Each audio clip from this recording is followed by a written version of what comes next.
It's definitely a physical and mental addiction because no matter what level you're at, it's a challenge. From a beginner to a water starter to doing a forward loop.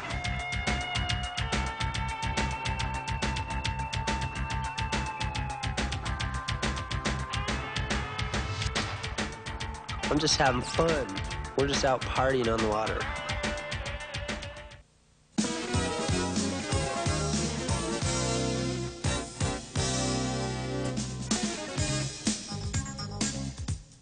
We had to start on big, big boards and long booms, and, the masts weren't, nothing was refined, really.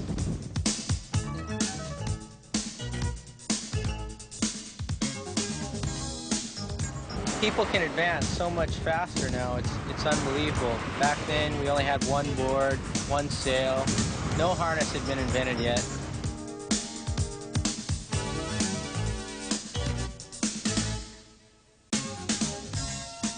Until guys started coming and changing the equipment, once that started happening, then all of a sudden, oh boy, you mean we can do this, and they started making big changes in the equipment. And the balance improved, and the weight went down, and the handling got better.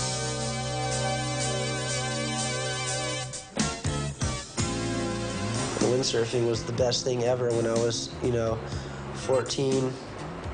14 years old, 15, that was the most fun thing ever. It was just going out there and cruising and learning. I was never good at riding waves back then, but it was so much fun to just go out and fall off and turn around and fall off and turn around and fall off.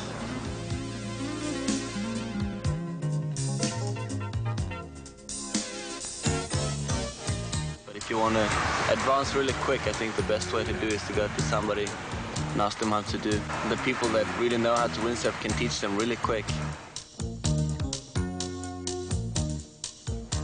I think everyone could use lessons from the beginning all the way up to the advanced. If you compare it to skiing, even the best skiers are taking ski lessons. But up until now, there hasn't really been instruction available at the upper level.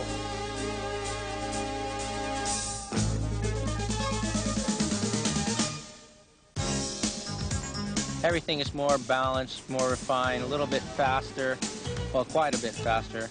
And it's, everything from jibing to straight line speed is a lot easier nowadays.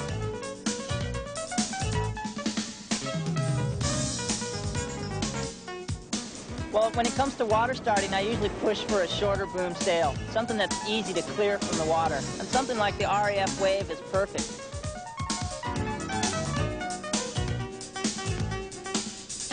I remember Peggy teaching me how to water start, and Fred, reading Fred's article on water starts. And it took me a long time because things didn't happen so quick. You could take 2-3 weeks to learn how to water start. If you break the advanced jibe down into just a few basic elements, it's a lot easier to tackle rather than if you try and think of it as a whole. So starting off with good speed, as you go into the turn, you want to keep your weight forward. That means bending your knees, bending at the waist, keeping the arms straight, keeping the boom away from your chest. Whenever you pull it back, it chokes the rig, so you want to keep it forward. When you're in the process of flipping the sail, flip it out in front of you, keeping your elbows out of your chest. You want to keep it forward by extending your arms and then coming out of the turn, flipping the sail, and again staying forward.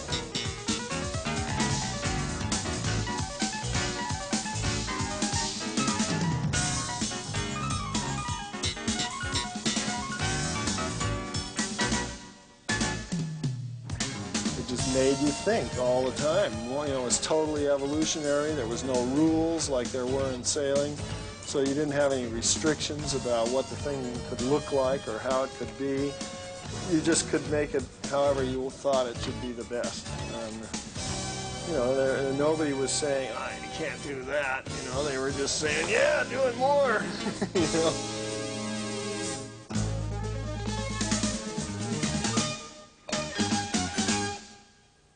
First of all, we were into going fast right from the beginning more than anything, because going fast is part of the sport from every respect. Even wave sailing. Oh man!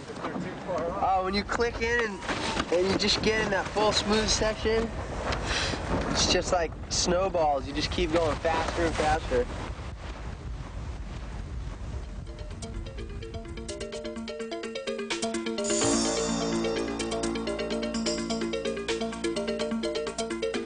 To be a speed sailor, you need commitment. Commitment to pushing the limits of control, of power as far as the sail goes.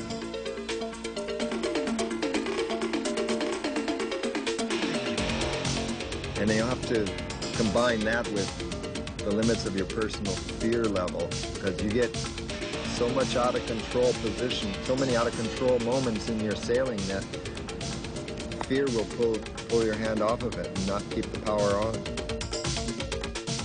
You have one moment in wave sailing when you do a loop or when you jump really high that you can only sustain for a couple of seconds. With speed, you can sustain that moment for as long as you can keep sheeted in.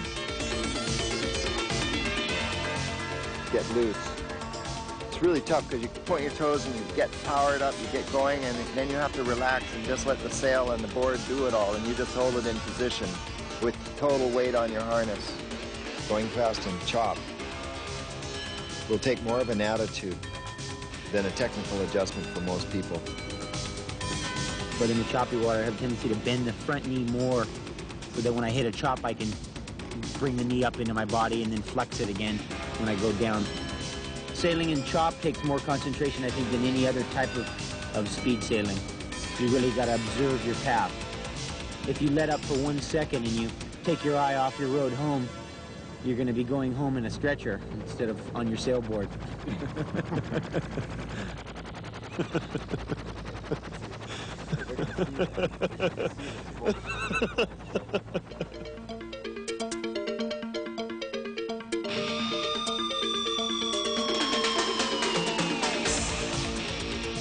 For me, sometimes it's almost more competitive when we're training together than it is when we're on the speed course, because when we're on the speed course, we work more as a unit. I think the future of speed will diversify. We'll find the wing and eccentric component systems racing in channel courses, and we'll find another exciting half speed where we have drag racing and exciting speed races without time so much, but with a winner and a loser. It'll be much easier to understand, and it'll be much simpler for people to enjoy. Well, the sprint evolved because it seemed as though there was a need for a speed sail that was available to more people by being a little simpler and a little less expensive. We kind of mutated the 1987 RAF Speed and made it into a simpler kind of sail, less battens and therefore a little lower cost. Fear of failure is the greatest motivator in any part of life, and when you're on the brink of disaster and all hell's breaking loose, and you can sustain that for 10 minutes speed sailing, that's on the edge of madness. And that's what we like. One day I'll be as fast as Fred.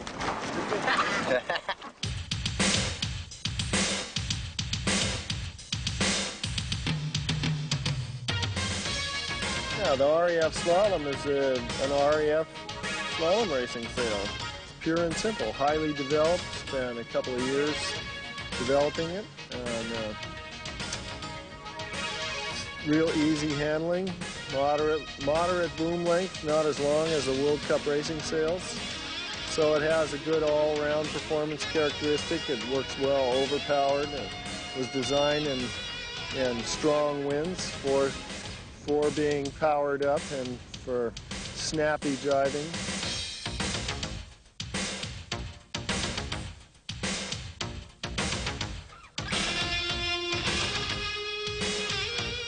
The key point to all fast slalom racing is to try to keep your legs as solid and straight as possible. So you have all the power from the sail going straight into your board. I want to get the sail low enough to the deck of the board that the gap is closed, but not so much that it's dragging in the water. And having the sail far enough back on the board that the nose comes up easily so that the board rides on the tail. The RAF slalom sail is intended to be used with a minimum amount of outhaul and a maximum amount of downhaul. There's enough shape in the seams to be able to handle the sail being downhauled till the leech gets loose.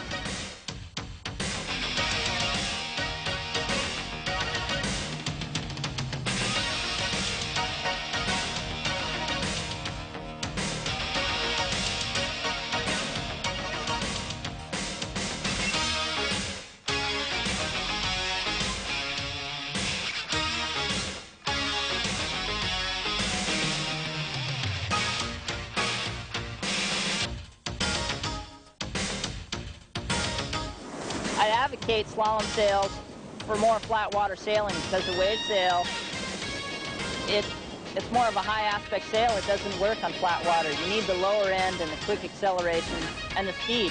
And I found that with good equipment, it makes it easier to go fast. It's more comfortable to go fast. And if you've ever tried to go fast when your harness line's in the wrong place, it's a lot of work and it's not fun. But when everything comes together, it makes it so much easier and so much fun, and that's really what it's all about.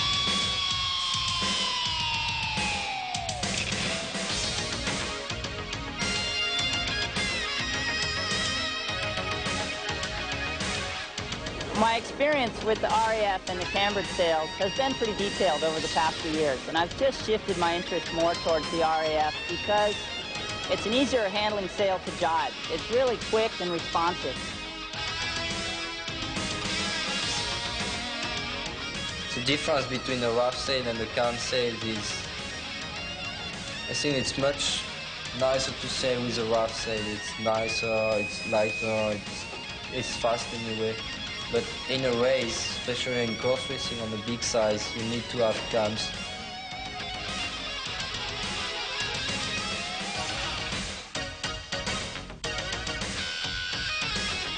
I think that the cambered sails work better in light wind and acceleration.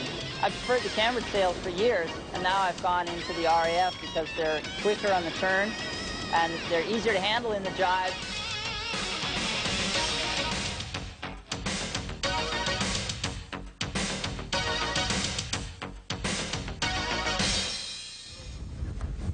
Doesn't matter how you rig it, as long as you rig it right.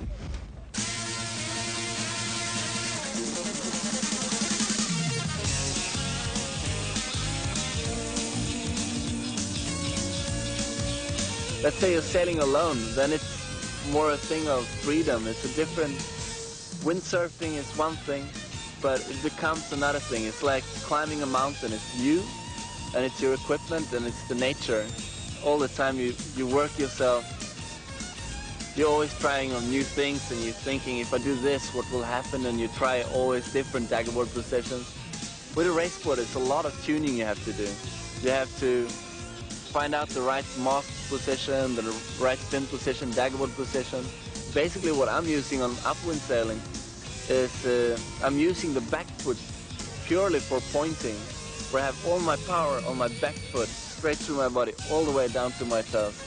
And the front foot, I'm lifting my toes up, just to be able to keep the board on the rail, just like I want it. I have the daggerboard really, really back. And for lightweight people, I think it's really important to move the daggerboard back and try to go fast, not so much straight upwind, but to get some more speed, a little bit more downwind. What you're looking for is a sail that can reach its maximum speed without having to be fully overpowered. K-film is a lot more stable material than the warp-oriented Mylar has ever been. And it's allowed us to put the draft really where we want it. It's still possible for the sail to move around where you want it to move around, but then it stops. It doesn't go any further. So it feels more solid where the old sails were moving a little bit more.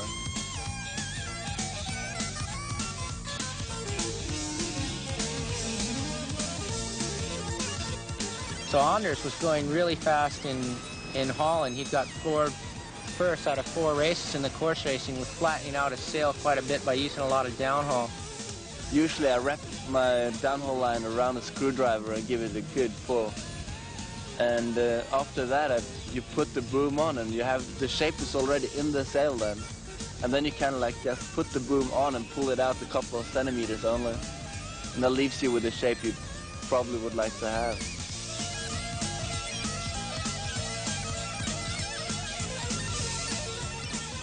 Just on the beach, you don't see maybe the difference, but when you're sailing, you see a lot of difference.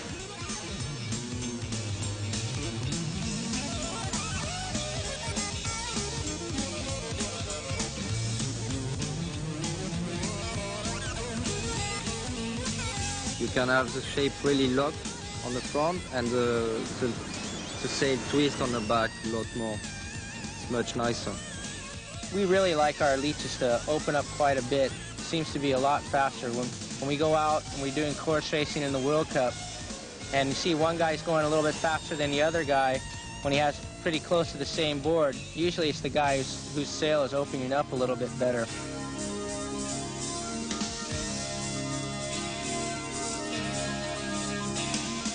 Change positions, rig your sail a little bit different, rig your board a little bit different so you get everything to work perfect, together in harmony. Oh, course racing. I love it so much. It's so much fun, Rod. It's so much fun getting worked by chicks on course-board. That's a lot of fun, seeing girls just rip by you. That's fun. It's fun getting seasick. It's fun waiting for starts and stuff. I don't know, man. I'm not into that. That's not fun. I want to just go ride some killer surf.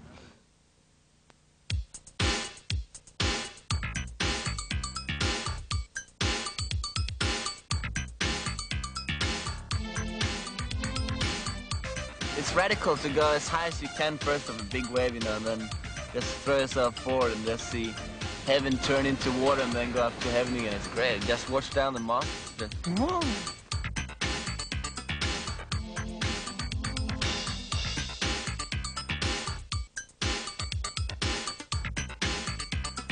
Yeah, well, Rush is just an animal, as you could say. You know, in big surf and little surf, just goes for anything. It doesn't matter what size it is. Yeah, it's just like surfing. Gotta get the flow. Gotta lay it in and crank, bro. You don't just drift around on that thing. When your knees are bent at the bottom of the turn, you can project yourself at the top by straightening out as you go up the face. Yes, there you go.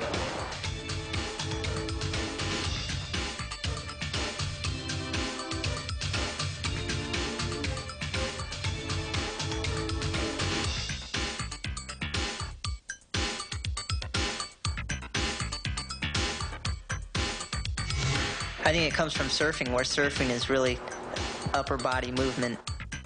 Way to go. It's a different feeling. It's like going on a radical roller coaster. You sheet in and get it just right. All of a sudden you accelerate so fast on waves and you know you can express whatever you want to do on the wave, you know, your own way.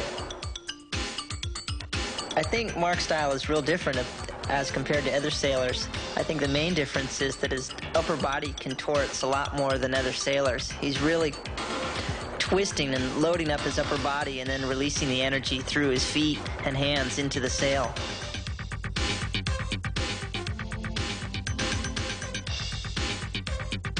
If you're going out in the water all closed-minded and thinking that you're gonna, learn it all without anyone else's help, you're very mistaken, because you need to be able to watch people and check their maneuvers out. Usually I push first on my bottom turn, then I'll pull to get as much power out of the sail. Then extending up the face, try to get as high as I can and as fast as I can. You don't want to push too hard because there's not much water up there. Usually you'll spin out.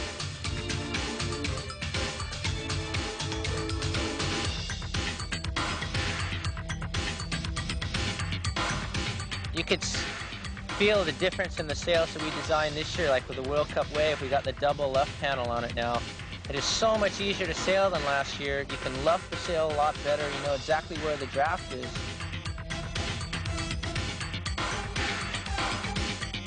I prefer the smoother power that the Combat offers. Because of the longer boom, it provides a smoother, stabler power, where the RAF tends to be more on-off power.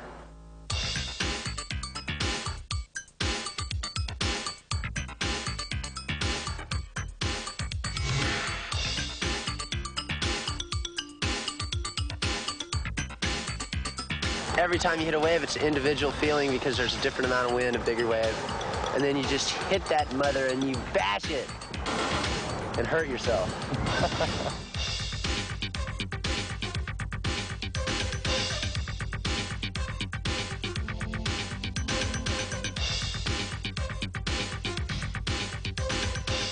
You're up there a long time and all of a sudden you got a lot of time to cruise around and take your hands off and pick your nose or, you know.